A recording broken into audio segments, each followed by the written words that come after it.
जरूरत पड़ी तो रक्षा करने पहुंच जाएंगे, लेकिन ट्रंप, तुम हमला करने जा रहे हो, हम तुम्हारे साथ हैं, तुम्हारी सेना नहीं है हम। भाई साहब, ये स्टैंड अपने आप में अमेरिका के लिए बहुत बड़ा झटका है। इस झटके को अमेरिका आने वाले समय में जब रिकैलकुलेट करेगा कि कितना मुश्किल से अमेरिका महान बनने निकला था, वेस्ट के देशों को साथ लेकर एक एक करके उन देशों को छूटता गया, इससे बड़ी बेइज्जती करी भाई साहब इन्होंने। ये तो एकदम खिसियाए बैठे हैं पिछले 1.5 साल से। आपको याद होगा, मैं इनके कई सेशन आपको सामने ला चुका हूं। वर्ल्ड के लीडर्स की जब चर्चा होती है ना, तो मैक्रोन को हमेशा यह लगता है कि मेरी चर्चा क्यों नहीं हो रही है, और ये बेचारे अपने पुराने दिनों को याद करके बड़े फ्रस्ट्रेट होते हैं।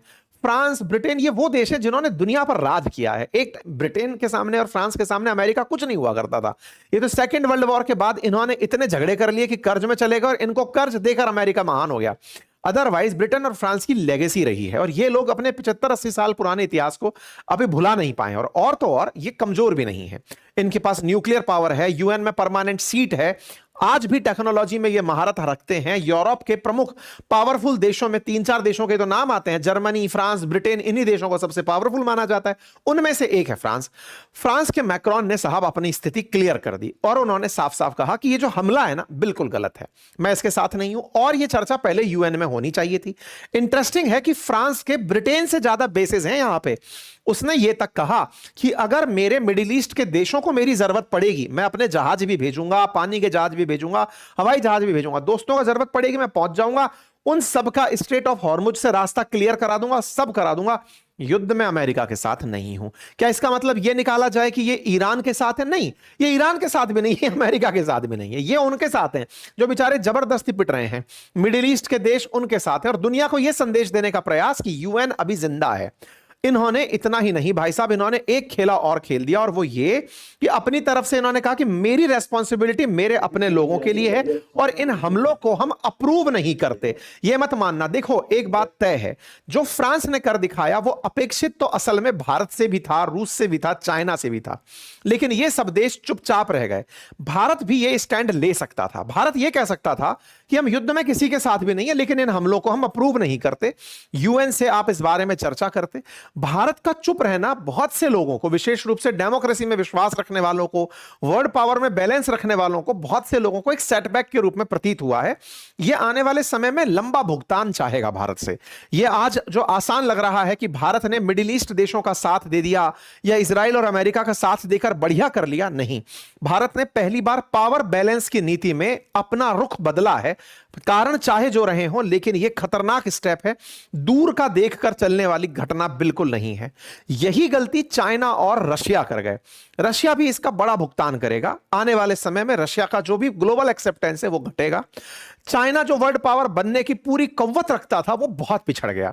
उसको यह दिख गया, मतलब ऐसे समय पर जब उसकी बहुत ज्यादा जरूरत थी, वो अपने आप का घर बचाने में निकल गया।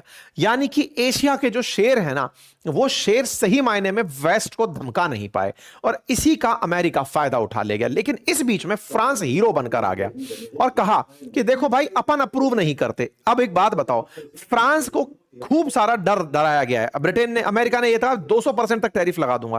बोले लगा दो, इनको पिछला पास्ट पता है, तुम 200% टैरिफ लगाओ, तुमको जो लगाना है लगाओ यार, न्यूक्लियर वेपन हमारे पास भी है, डेवलप्ड इकोनॉमी हम भी हैं, तुम हमारा क्या बिगाड़ोगे, अब हम खेल खेल रहे हैं। इन्होंने पूरी तरह से अपने देश को संबोधित किया, और एक तो तस्वीर इन्होंने जो जारी की वो मैंने अपने ट्विटर हैंडल पर भी आप लोगों के साथ में साझा की थी। और हाँ, एक जानकारी और दे दूं, साइप्रस जो मेडिटेरेनियन सी में छोटू सा देश है, जिसके ऊपर नॉर्थ के ऊपर टर्की ने कब्जा किया हुआ है, उस साइप्रस की हिफाजत के लिए इन्होंने भी कहा कि मैं अपने राफेल भेज रहा हूं। यूएई के अंदर भी राफेल भेजे हुए हैं कि रक्षा करेंगे, इस पूरे ट्रेड रूट की पूरी हेल्प करने के लिए हम तैयार हैं। और तो और इन्होंने एक तस्वीर जारी करी, मैंने अपने ट्विटर हैंडल पर भी उसको शेयर किया था, शायद आप लोगों ने देखा हो। यह तस्वीर जिसमें इतने से दिख रहे हैं मैक्रोन, और पीछे दिख रही है इनके सबमरीन। देखो, मैंने पहले भी आपको एक बात बताई थी कि ये न्यूक्लियर सबमरीन के लिए या फिर डीजल इलेक्ट्रिक सबमरीन के लिए वर्ल्ड क्लास सबमरीन बनाने के लिए जाने जाते हैं। आज राफेल फाइटर जेट हो, सबमरीन हो, इनमें टेक्नोलॉजी में महारत देश हैं। ये दुनिया के बहुत कम देश हैं जो सुपरसोनिक इंजन बना पाते हैं, उनमें से ये एक है।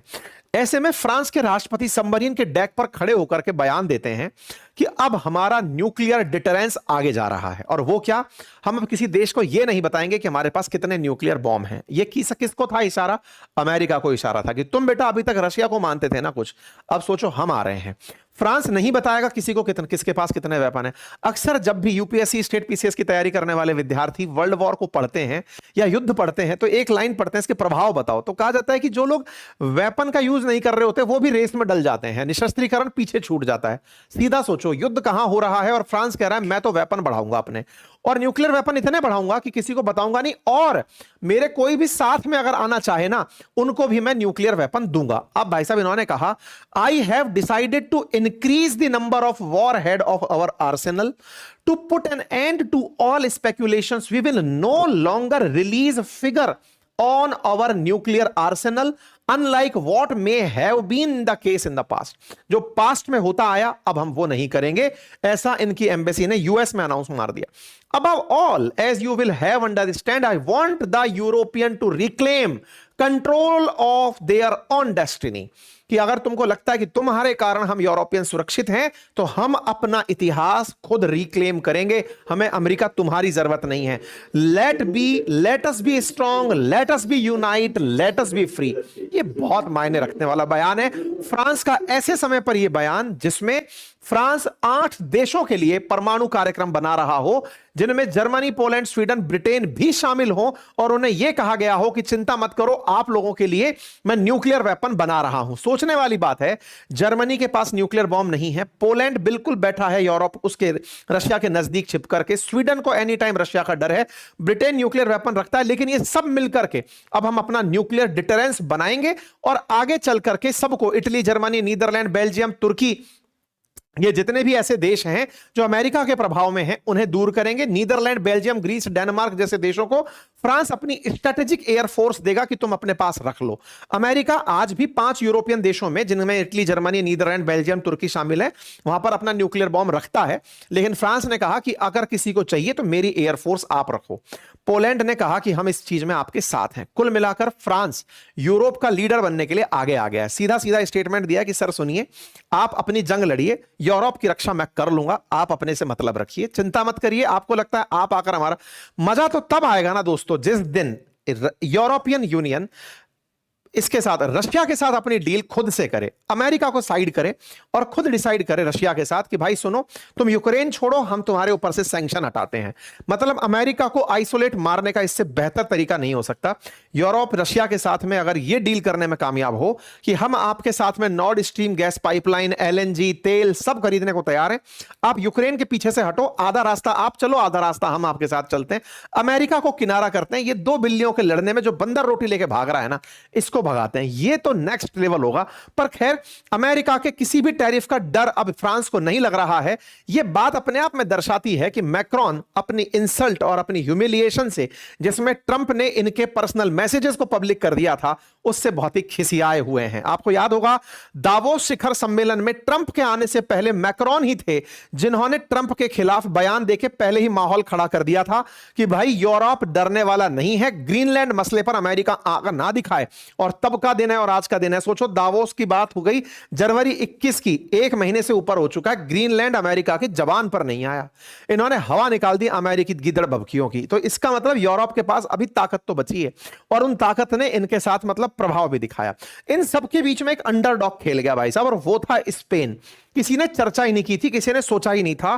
भाई साहब स्पेन ने जो कर दिखाया वो तो ट्रंप को एकदम झटका दे गया। हुआ ये कि स्पेन ने, जिनके पीएम है पेड्रो सेंचेज, इन्होंने तो भाई साहब मार्वलस काम कर दिया। क्या किया इन्होंने? साफ साफ कहा कि सरकारों का काम क्या होता है, सरकारें युद्ध नहीं करती हैं, सरकारें जनता की भलाई करती हैं। इन्होंने अपनी तरफ से कहा कि इसमें कहा Spain is against this disaster because we understand that government are here to improve people's life.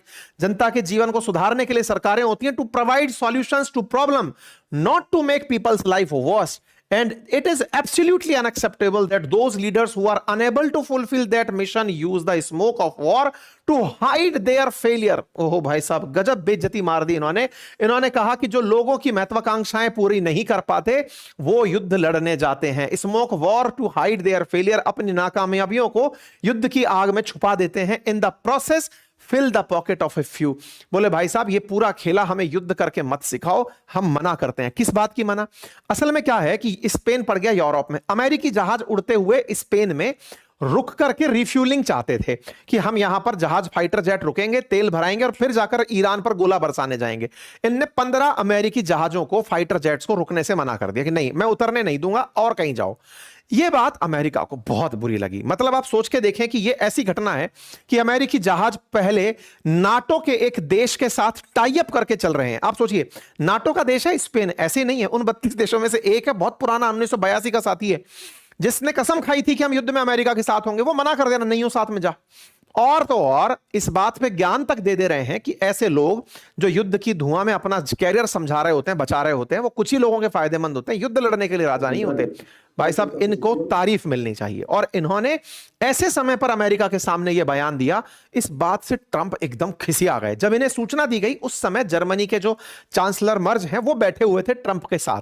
ये इन दिनों यात्रा पर ही निकले हुए हैं, कुछ दिन पहले भारत में आए थे, उससे पहले चाइना में गए थे, घूम ही घूम रहे हैं।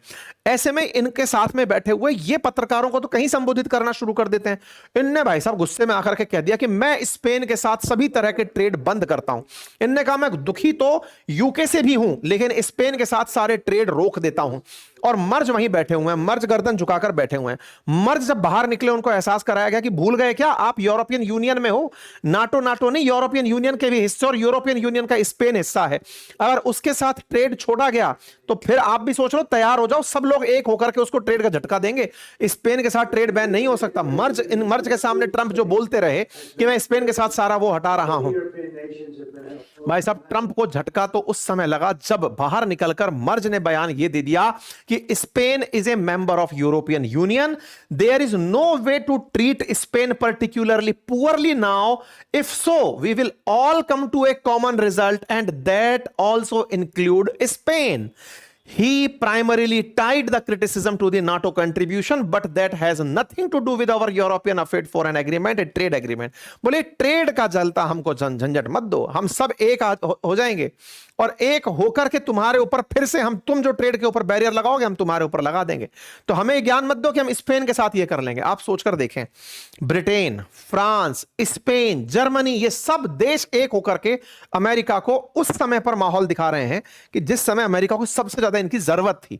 भाई एक मोरल बैलेंस तो होता ही है ना कि ये सब मेरे साथ हैं। बोले जाओ भाई तुम रहो अपने से। कुल मिलाकर यूरोप अब अपनी राह देख रहा है। दुनिया को इस मल्टीपोलर वर्ल्ड में कुछ उभरते चेहरे अभी भी दिख रहे हैं। वो लोग जिन्होंने कभी दुनिया पर राज किया था, आज फिर से उनके अंदर की जो भभकती ज्वाला है वो बाहर वापस आ रही है कि चलो कम से कम दुनिया को एक स्थिर दुनिया तो देने का प्रयास करें, एक के पीछे ना चलें। अगर ऐसा होता है तो क्या पता हमारे एशिया के देश, भारत, चाइना, रशिया, इनको भी कुछ एहसास हो कि ये बोलने की हिम्मत तो करें कि ये गलत है और ये सही है। फिलहाल के लिए इतना ही। बाकी ईरान के अंदर स्कूली छात्रों पर जो हमला अमेरिकी और इजरायली मिसाइलों ने किया, जिससे कि बहुत सी बच्चियां मरी, वो भारत मतलब दुनिया भर में कंडेम हो रहा है। यूएन के अंदर इस बात को कहा जा रहा है। आप सोचकर देखें, 160 बच्चियों को स्कूल के अंदर मिसाइल चलाकर जिससे मर गई थी, इस पर लोगों की तीव्र प्रतिक्रिया है। लोगों का कहना है कि ट्रंप आप ये कहकर आए थे कि रेस्क्यू करने आ रहे हैं बच्चियों को, इनोसेंट बच्चियों को आपने मार दिया मिनाब के अंदर। गाजा से लेकर मिनाब तक ये जो दृश्य दिख रहा है, ये दिखाता है कि आप लोगों की मदद करने नहीं आए थे। इस पर यूनाइटेड नेशन जो जिनेवा है ह्यूमन राइट्स की तरफ से, उन्होंने भी प्रतिक्रिया दी कि ये गलत है, इसकी जांच होना चाहिए। कुल मिलाकर यूरोप, अमेरिका की ईरान से चाहे जो भी लड़ाइयां हो, दुनिया इसमें स्वतः ही पार्टी बन गई। दो देशों का ईगो क्लैश चल रहा था। दुनिया में बहुत से देश ऐसे थे जिन्हें ईरान से दिक्कत नहीं थी। दुनिया में बहुत से देश ऐसे थे जिन्हें अमेरिका से भी या इजराइल से भी दिक्कत नहीं थी, लेकिन जबरन वो सब इसके पार्टी बन गए। सवाल यह है कि क्या विश्व युद्ध तो शुरू नहीं हो गया है? ऐसा क्यों? क्योंकि जब आप पर प्रभाव पड़ने लगे, आज ईरान पर हमला होता है, स्ट्रेट ऑफ हॉर्मुज रुक जाती है, भारतीय बाजार गिर जाता है, डॉलर के सामने रुपया पस्त हो जाता है, ट्रेड पूरी तरह लटक जाता है, ये सारी चिंताएं मजाक हैं क्या? आपको क्या लगता है? कमेंट बॉक्स में जरूर बताइए। चैनल पर नए हैं तो सब्सक्राइब कर लीजिए, और हां, होली के अवसर पर जो ऑफर चल रहे हैं उनका लाभ ले लीजिए। सीखिए इन वीडियोस को बनाना हमारी क्लास में, लिंक कमेंट बॉक्स में पिन है, और भी हमारे कोर्सेज पर आप ऑफर का लाभ ले सकते हैं। थैंक यू सो मच, अपना ख्याल रखें।